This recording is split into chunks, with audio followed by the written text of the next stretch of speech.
Hai semuanya, saya Tung Tung Tung. Terima kasih untuk kalian yang sudah membuat kayu aneh ini dikenal banyak orang.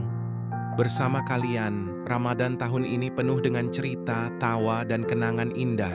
Tapi, di setiap cerita pasti ada akhirnya. Saya sangat senang sekali membangunkan kalian sahur. Hari ini, saya ingin berpamit ya. Jujur, hati ini berat, sedih rasanya meninggalkan kalian semua.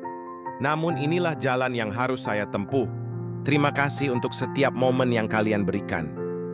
Untuk setiap tawa, setiap candaan, dan setiap kebersamaan. Semoga kita bisa bertemu lagi di Ramadan tahun depan, di bawah cahaya lampu pos ronda, di malam yang penuh kehangatan. Sampai jumpa lagi teman-teman di Ramadan tahun depan. Tung Tung Tung pamit.